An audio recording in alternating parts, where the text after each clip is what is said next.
ऐसा है ना कि हम जात हैं विदेश आहई देख का हाई जवन छेहरी छेहरा 2-3 ठे जनमौले हई। अच्छा इन्हन के ले के तरह घरे हम जात हैं विदेश। पगलाइल बड़ा का का ई जनमौला तू तो हम बरे कपारे बोझा दे तड़।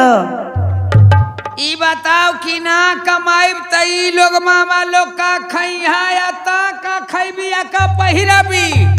आजकल तो कहबी कि नवा नवा चीज लियावा।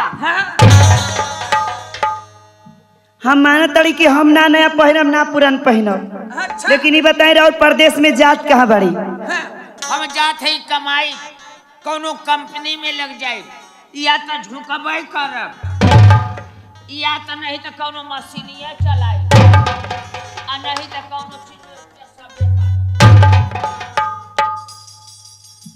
ए त सुन हमरे को कहना बा का अरे रोई मुआ बे सैया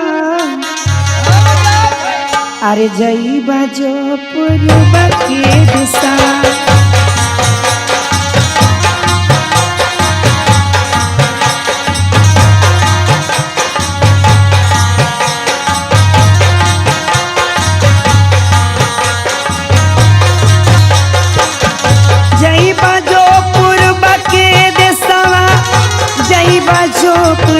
के देसवा रोई मुआ बे राजा जईबा जो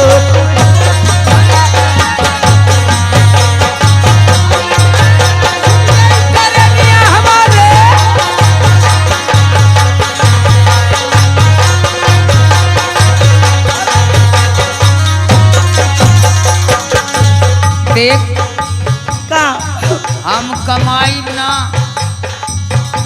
लड़को जी हाँ तो के नीक नीक छेदवाई के कुल गहना पहिरा दे ना चाहिए हमके जीन रोवाए रनिया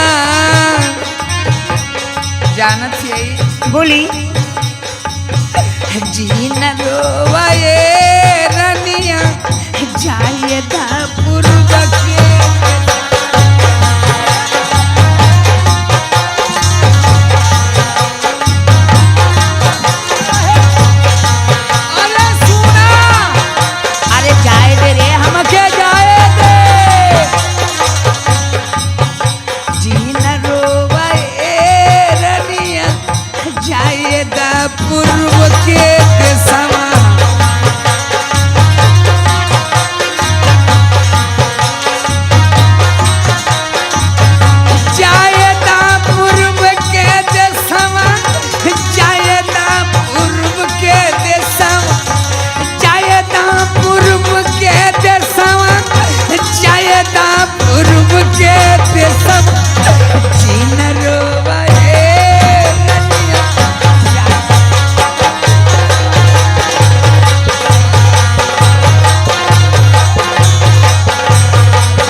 बसे बंगलिया राजा बंगलिया करे जादू वाली है करे तू वो हम बसे बंगलिया सैया बसे बंगली अरे नहीं है कौनो बात ना हो पाई जेके पैबो के खपास देबो नीक से एकदम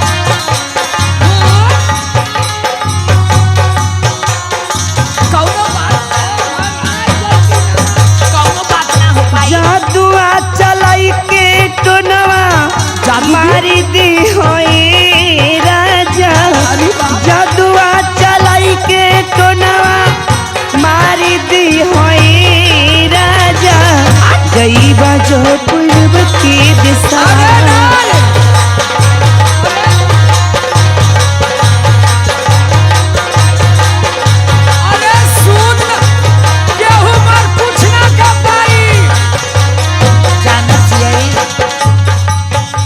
देख केहू जादू ओदू वाला रही कुछ ना कह पाई मोर लेकिन तोरे खातिर मनई जात हूँ।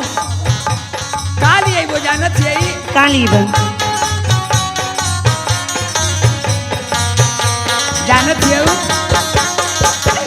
तू अकेली आई मैया रनिया हरी हरी चूड़िया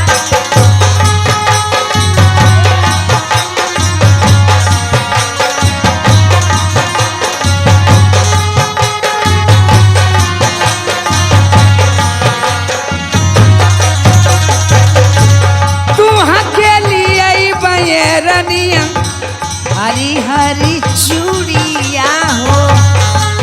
देखा विदेश का हमारी ऐसा कमाई है कि तुहा के एकदम जाली है ऐसन ऐसन चीज न पहिराई सही कि दुनिया देखत रही।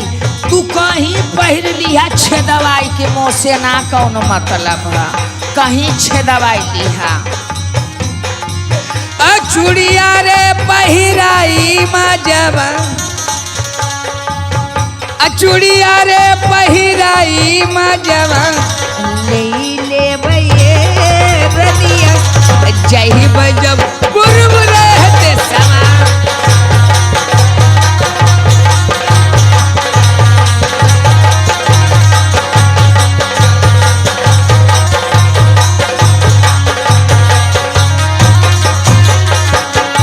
हमके न चाहिए सैया लालीला निसारिया हो। करे बहन तो लाल साड़ी पहिरले बाड़ी अब फिर मांगत बाड़ी देख साड़िया पहनाई के मजावा ले राजा साड़िया पहनाई के मजावा ले सैया जईबा जोपुर